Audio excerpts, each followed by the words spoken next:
Vandeham Sri Guru Sri Juta Padakamalam Sri Guru Vaishnava Vangsha Sri Rupam Sagraja.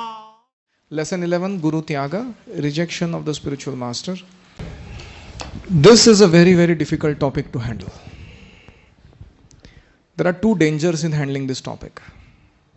One danger is that we develop an attitude that the existing spiritual masters, whom we are choosing as our gurus, necessarily may have some difficulties in future, and then there can something that can go wrong. That is not what we are saying. Second difficulty is that we become overly judgmental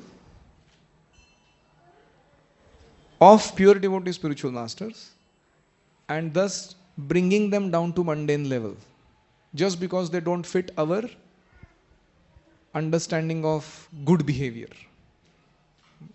So we are not entering into that offensive zone at all. All we are trying to deal with here is that if a person has come across a Shiksha Guru or a Diksha Guru who due to whatever reasons did not maintain his spiritual stature, then how are we to deal with that situation? So it may be a theoretical exercise now in the beginning, and we hope and pray it doesn't need to be applied practically. But yet it is important to know this aspect in our spiritual life. So principles and procedures of Guru Tyaga. A teacher who engages in an abominable action is fit to be abandoned. So if a teacher engages in abominable action, we yesterday described what does constitute a fall down. There are a lot of lists there. Abominable action. And has lost his sense of discrimination is fit to be abandoned. Why this we are talking about is because in ISKCON it happened that the disciples were watching some of their gurus was actually deviating from Krishna consciousness. He was not following Prabhupada given standards. He was introducing some concocted culture in the name of preaching effectively. And the spiritual master was also having some odd or dubious behavior either with the disciples or with the ISKCON's properties. But in the name of Vaishnavera Kriya Mudra, Vigyeha na bhujay. Oh, we should not criticize, find faults with a Vaishnava's activities. The neophyte or so to say knave disciples actually committed a blunder that they did not rectify that situation in time. And later on ISKCON had to pay a heavy price for it. And this is why we are discussing this topic.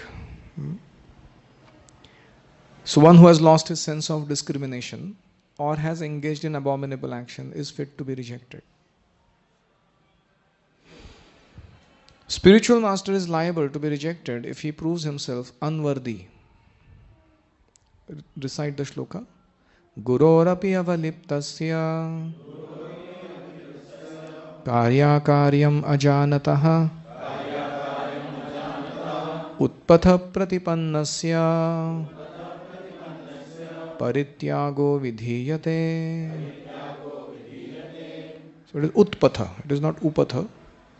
Utpatha pratipannasya. If a guru becomes attached to sense gratification, avalipta, loses his sense of duty, karya akaryam ajanataha, and follows a degraded path, utpatha, a path other than devotional service, parityago vidhiyate, he should be rejected. So can you give some scriptural examples of someone who rejected their guru? Bali Maharaj rejected whom? Why? He was not allowing Bali Maharaj to surrender to Lord Vishnu. He said, what's the point of spiritual life? To surrender to Vishnu, and he is not allowing. Any other?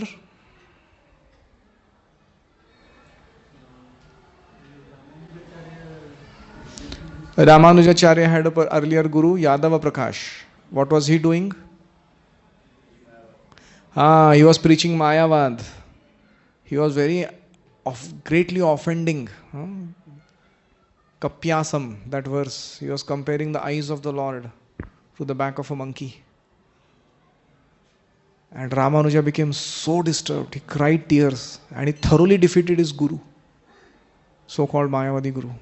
And the guru became offended. He rejected. He said, you get lost from here. You cannot stay in this Gurukul. And Ramanujacharya left. That time he was a very small, tender boy. So that's an example of somebody who actually does not follow the Vedic path properly and deserves to be rejected. Okay. Now, by mistake you have come to a rascal, you can reject him. Please read. Even though somebody by mistake has come to a rascal, the book is there. As soon as you find out he is a rascal who does not know anything about Krishna, I have come to him, reject him. This is stated in the Shastras. Gurorapi avaliptasya karyakaryam aganataha parityago vidhiyate. Even by mistake, you have come to a rascal who does not know how to become guru, you can reject him. Why should you stick to him? Reject him. So this applies on two levels. Sometimes while we are taking initiation, we still maintain or harbor some kind of affinity to earlier, the Kula Guru or the family priests or some connection that we had. In Maharashtra it is quite regular that people have somebody as their guru. This Maharaj, Baba, Bua, Ma, Auntie, the many variety of them. And people are very attached to them sometimes because they did it for years and years together. But after coming to the shelter of Prabhupada, understanding real Krishna consciousness, understanding philosophy properly, we actually appreciate that this person may be a saintly person but is not actually capable of giving Shuddha Krishna Prema and the proper Siddhanta and practice to me. So deserves to be rejected. Need not be necessarily a rascal, but at least someone who is not capable enough to guide me into the path of pure Krishna consciousness. So such a parityaga does not constitute any big offense. Sometimes certain of these gurus may be coming in good sampradayas, may be actually pure people, never fall down. Their teachings may not be exactly like revealing the Parakiya Madhurya Ras of Golok Vrindavan and the highest tattvas of spiritual life. But they have some understanding of Vaikuntha Ras, etc. So in that case, can we still accept ISKCON gurus in initiation if we are already initiated by them? The answer is, if you had a mathematics teacher who taught you 5th standard maths, now you have gone through that curriculum and gone ahead. If you come across a 10th standard teacher and you need to do that maths, will you not certainly take it as a curriculum? It's not like you reject, we are actually building up more upon what you already received by accepting this facility. Just like our Vallabha Bhatta, he later on became Jiva Goswami. No? Who was the Venkat Bhatta's son? Gopal Bhatta Goswami. So he was actually Sri Vaishnava Sampradaya belonging to, but later on he became a Gaudiya Vaishnava under Chaitanya Mahaprabhu. So it is not that Sri Vaishnavas are not bona fide. There is no question of superior, inferior and all that. It is just the way you connect the Sampradaya. So in this way, in what all conditions can one change, so to say, one's earlier guru, is what we were discussing. Here the case is very specific. It is saying that if you have come across a Shiksha or a Diksha guru who later on deviated from Krishna consciousness, then as we gave the example, if the socket from which you draw power gets so to say, corrupted, what do? You plug out from there and plug in somewhere else where the power is coming. So that is the way. It happens sometimes in ISKCON, even Shiksha Gurus sometimes. Very, very senior devotees who have practiced spiritual life for 20, 30 years. Sometimes they face difficulties in their spiritual lives. And when they either leave Krishna consciousness or do something very detrimental against Krishna consciousness, their followers can't reject them. Because they are very much emotionally attached to the idea that, oh, how can, he helped me so much in my spiritual life, he did this, he did that. So it becomes very difficult for them. So we should know that our connection with them is valid to the degree we follow terms and conditions and they follow terms and conditions that we all take as vows to the Guru Parampara. Otherwise, we will not be convinced that this person is fit to be rejected now because he has deviated from Krishna consciousness.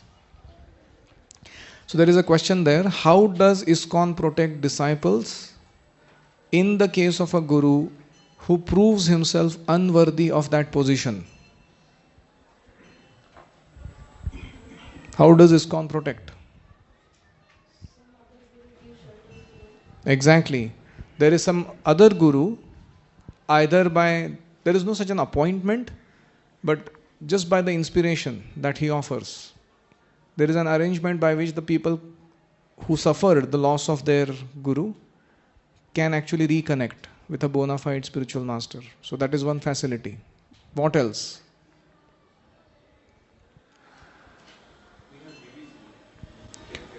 So we have GBCs who take care of these disciples' welfare.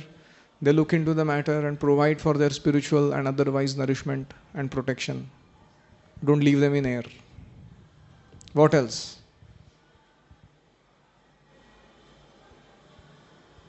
How does ISKCON take care of disciples whose gurus have fallen away?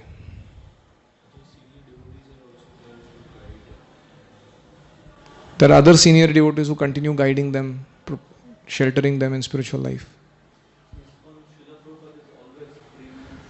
Yes, ISKCON is always highlighting Prabhupada's position as preeminent Shiksha Guru.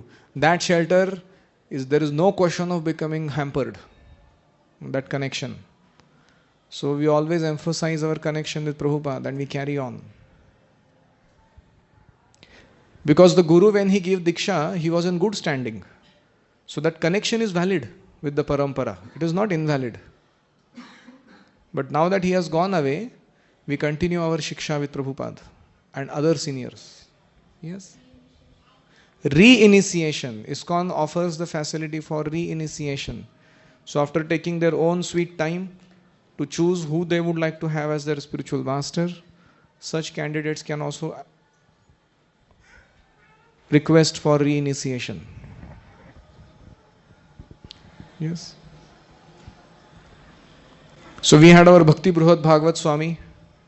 We must have Bruhat Murdang Prabhu earlier. You must have seen him or heard from him sometimes. His story was so heartening. He was telling in one of the Guru classes that he had to change 3 times his spiritual master. So the first one whom he accepted, he did something terribly wrong, child abuse. The other one whom he accepted, he also did something terribly wrong.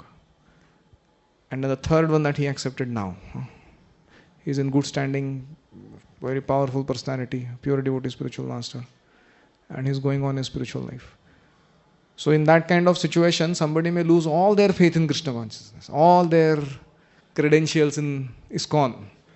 But here is one strong person who has that conviction that I am sheltered in Prabhupada, I am sheltered in ISKCON. So then on the next page, procedures for lodging concerns regarding Guru. So the 3 levels, temple and GBC authorities, Shiksha Gurus, and there is a body that works under GBC called ISKCON Resolve. This is a conflict resolution wing of GBC. So if there are any conflicts in ISKCON, the people from ISKCON Resolve are invited and they actually offer help. So it is not just about guru-disciple issues, it is also about financial issues or any other issues. So ISKCON resolve.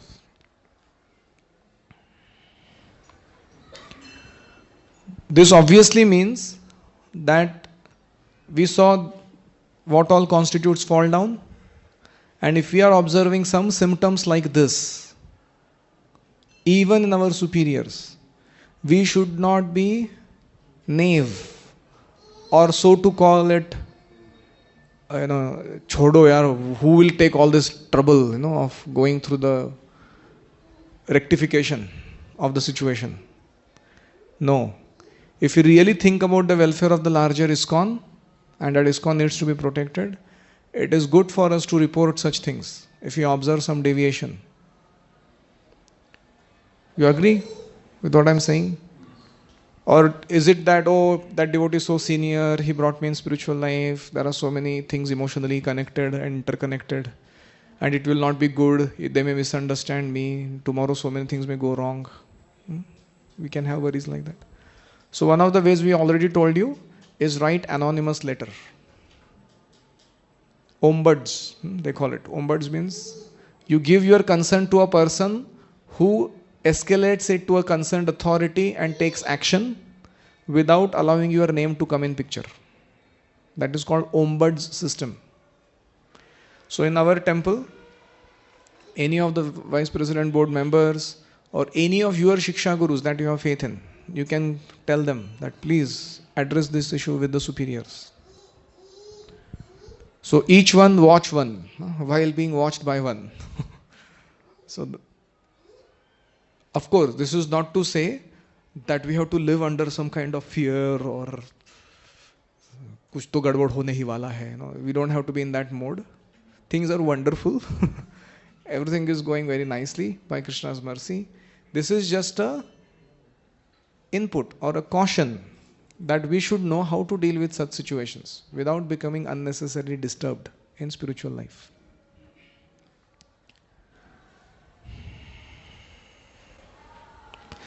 So this is about how when a spiritual master disqualifies himself, can a disciple reject him?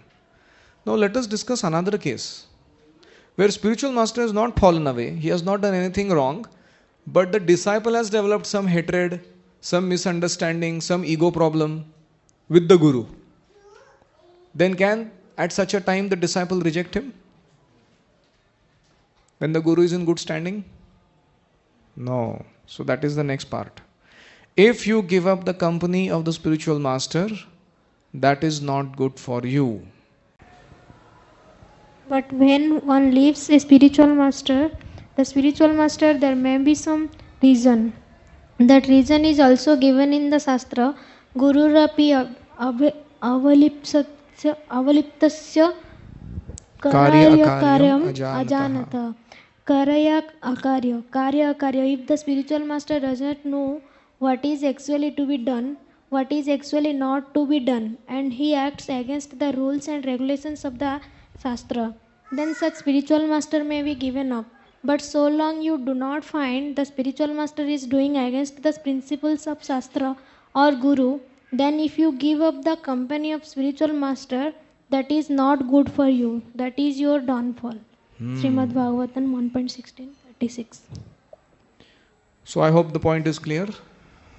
It is not that one can take disadvantage of the facility provided to conveniently reject a guru for getting freedom for one's own mischievous activities.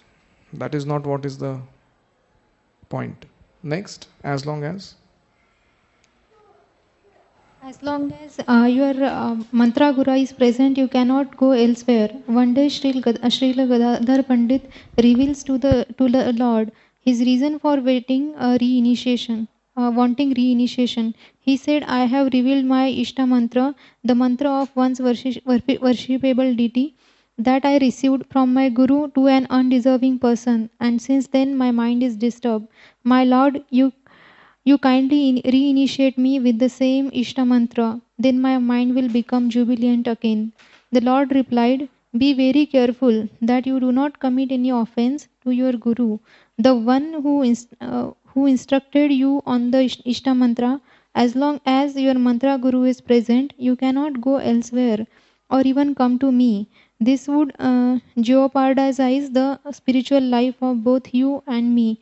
Chaitanya Bhagavat Antya Khanda, Chapter 10, Shri Pundarika Pundarika Vidyanidhi Vidyanidhi pastimes. pastime. Very nice. I hope the point is clear. If Mantra Guru is present, one cannot reject and go elsewhere searching. I earlier gave the example of how sometimes some other Gaudiya Vaishnava followers or Radha Kund Babajis would attract ISKCON neophyte crowd and take them into their camp and tell them, you already have initiated from this American Russian Guru. He doesn't know anything about spiritual life. Better you get reinitiated here. Our Guru is very powerful. He reveals your Swarupa and he gives you Siddha Pranali by which you attain spiritual perfection in no time. So sometimes people don't understand what they are doing. When your spiritual master has not fallen down and he is strictly practicing spiritual culture, guiding you, you cannot reject him and go somewhere else. That will become a great offense. Yes. Can the spiritual master in ISKCON give initiation to another sampradaya? The person is still having attachment to that sampradaya and wants to stay with that sampradaya. So, for example, a person from Sri Sampradaya wants to get initiation from some ISKCON group, but still he wants to. In that case, can Guru give? Usually there is no such a thing called as mixing of they call rasabhas, where somebody who is not yet well rooted in this particular mood of a particular sampradaya, they don't give initiation like that. Just like Gopal Bhatta Goswami, he actually became a Gaudiya Vaishnava, although he was born and brought up in Sri Vaishnava Sampradaya. So like that there are many examples. But usually it is not neither recommended nor done in that way. So at the same time, the pure devotee spiritual master has a right to assess the candidate's spiritual advancement and decide what is good for his condition. Sometimes the spiritual master may even give a little contradictory instruction in such a case. For example, to one of the disciples, lady disciples, Srila Prabhupada told, you stay unmarried. Now what does the spiritual master see as the future of that person is a very different situation, and Prabhupada could do that because he was a pure devotee spiritual master, although we generally don't recommend such a thing to anybody. Another place, Prabhupada allowed one disciple who wanted to get divorced, and he came to Prabhupada and said, can I have your blessings? I can't stay any longer with my wife. I want to get divorced. Prabhupada just before that had given a class, Srimad Bhagavatam, where he heavily condemned divorce. He said, there is no question of separation after you are married. And then when Prabhupada came down, he asked this permission. Prabhupada said, okay, this is what you wish to do. And the personal secretary of Prabhupada, they were shocked. They said, Prabhupada, you just now spoke so heavily and now you are giving him permission. Prabhupada said, if I don't give him permission, he is anyways going to do it. And then he will additionally be suffering for Guru Aparadha, Guru Ravadnya. So let us just make him suffer for only one thing. So that was compassion of Prabhupada that he allowed such a thing. So sometimes there are situations where we should have this trust in our spiritual master and his discrimination, because he has spent 40 years in spiritual life and he has also served his Guru very dedicated way. So what the decision that they take in such situation, we may or may not necessarily understand. At the same time, something is too drastic, too weird, never being done, has no protocol being followed, we can talk about it to some superiors. It may happen sometimes that a Diksha Guru gives initiation to a premature candidate. Why? Because he is giving a big donation to the temple. Or sometimes he may give initiation to somebody because they gave some property in the name of ISKCON or some such a reason. Although that person is not strictly following everything. So as I said, we have the right to go to the concerned authority and inquire about it, but not unnecessarily do rumor mongering about such things. So last part, reinitiation. Please read. Reinitiation, a devotee who considering GBC guidelines on the subject of rejecting a guru and consulting with senior ISKCON devotees has decided to reject his non-bona fide guru. May seek initiation from an approved ISKCON guru. Normal procedure as applicable in the case of first and second initiation as described elsewhere in ISKCON law should be followed. So that is how reinitiation takes place in ISKCON.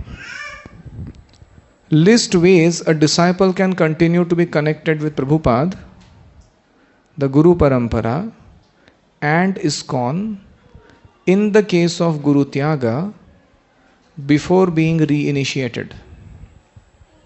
You are clear? Guru has fallen away, so the disciple has rejected the Guru, yet he has not taken reinitiation. Is he still connected to Prabhupada, ISKCON and Guru Parampara? How can he remain connected? By hearing Srila Prabhupada's Vani, by studying Prabhupada's books, by continuing to associate with the bona fide members of the ISKCON movement, continuing his service to the Parampara, to the temple,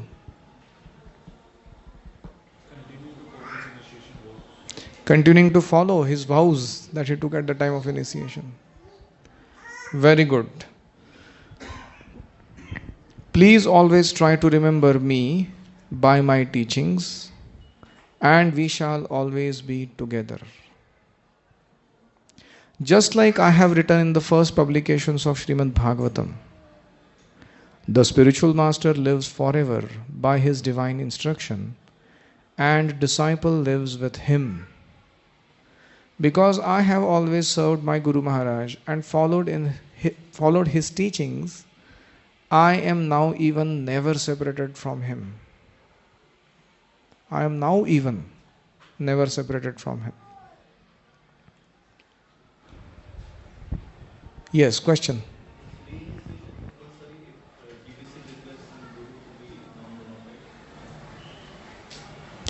If GBC declares particular Guru to be non-bona fide, then for his disciples is reinitiation compulsory.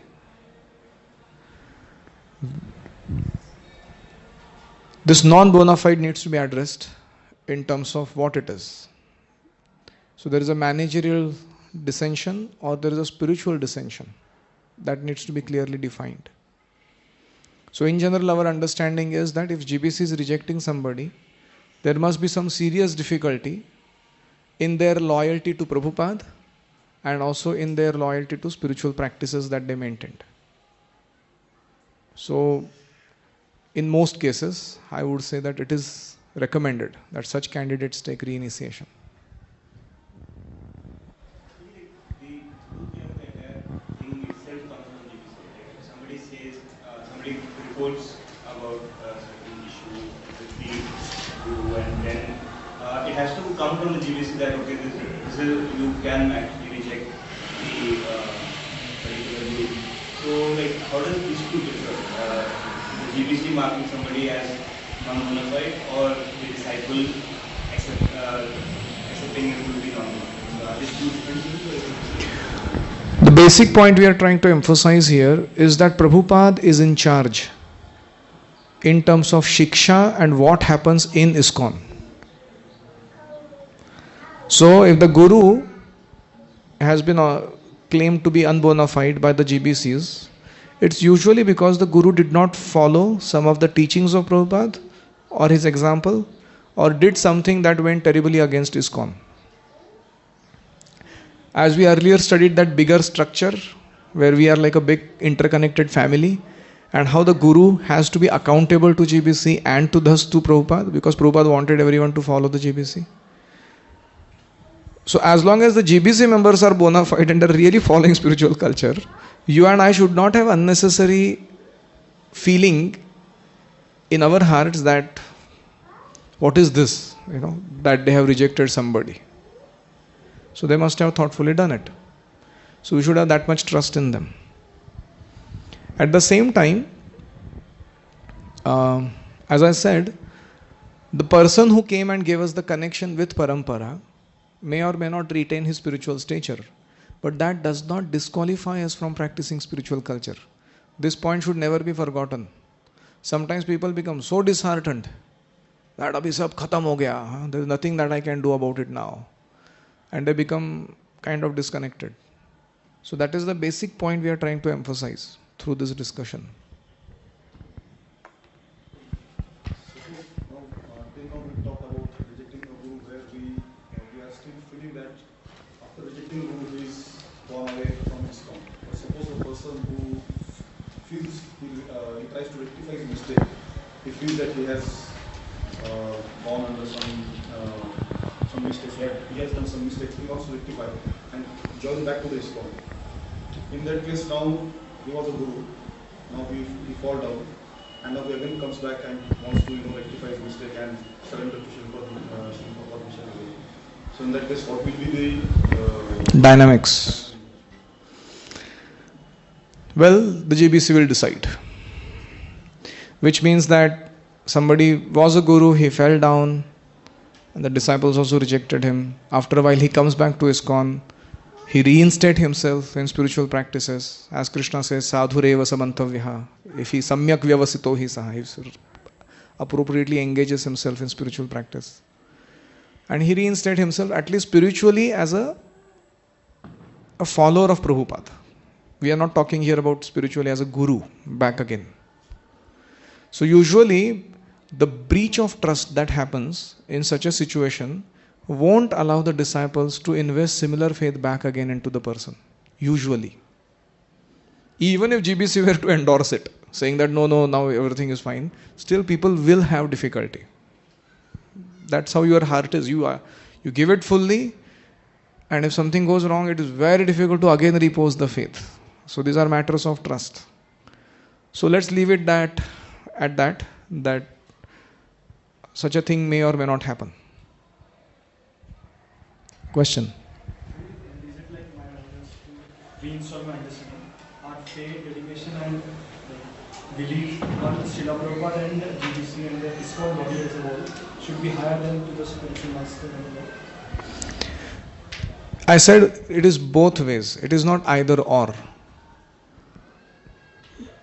Our faith in Prabhupada, ISKCON, GBC, and our faith in our spiritual master, they are both of crucial importance.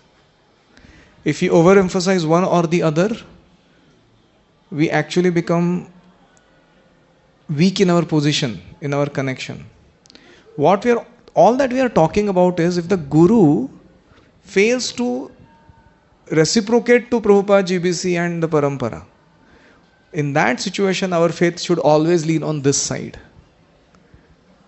In that situation we are talking. But to say in general that of course Guru is subordinate to Prabhupada, Guru Parampara and GBC, that we already understood. But what we are trying to importantly point out, we are not practicing institutionalized bhakti. We are practicing individual bhakti. Institutionally we are supported to practice bhakti, but individually, if our connections with our Shiksha and Diksha Guru are not strong enough, and our faith in them is not strong enough, we will actually not advance in spiritual life, despite having all institutional support. You get where the danger is? So it is a very, very delicate balance. To keep our Shiksha and Diksha connections vibrant, alive, with regular communication, give and take of instruction, service, that should go on. It is not to say that because the Guru is subordinate to GBC, Prabhupada and all that structure, itna kuch important nahi hai. It's not like that. So there is a great danger when you hear this. So sometimes you hear these Gurus fall down things, you become so disturbed, you say, okay, Baba, Prabhupada and ISKCON and that's all, ये बहुत झमेला वाला काम लगता है. So that's a danger. Another danger is, I, me and my Guru. ISKCON और Prabhupada वो बाद में देखेंगे. No. So this is where there's like Achinte Beda Ved. You have to have both intact. If you weaken this, if you weaken Shiksha, if you weaken your Diksha connections, you will see eventually how your spiritual life becomes. We all have that experience. Shiksha is like the oxygen, underwater. So Maya ke jagat mein ghum raha hai koi vyakti, if Shiksha and Diksha connection is not strong, he's finished. Eventually in spiritual life. So what has happened? In earlier ages, there was no such a conception of institutional practice of bhakti. The Guru would come in some village, he would give Shiksha. Some people would get tremendously inspired by the example and the teachings. They would on the spot dedicate themselves, their lives to that Guru, and the Guru would often go away. Usually never to come back to even do one follow-up of his disciple.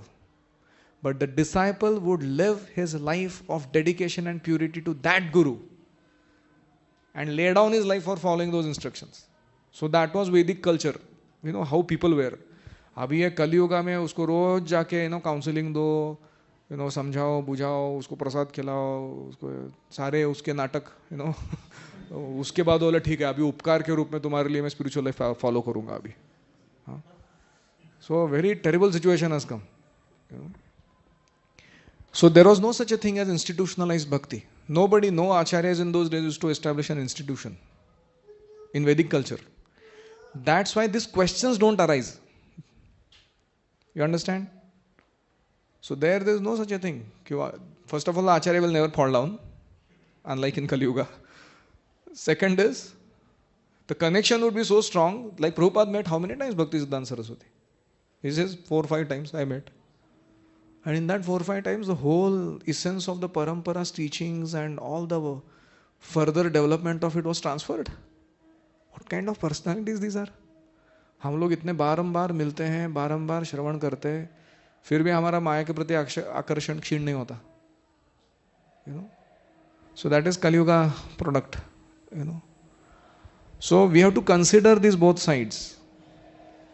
So it is not to minimize the position of Shiksha and Diksha Guru.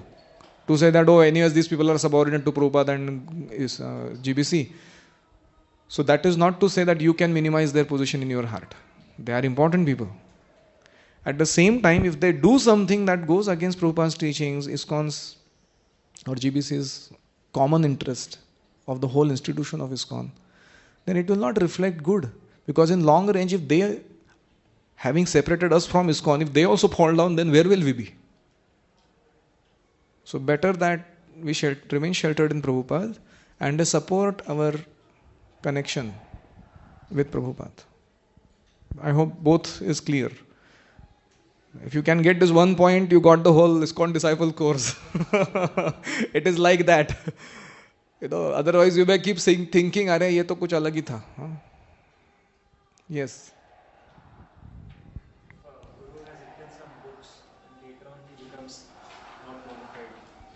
So those books are still with us.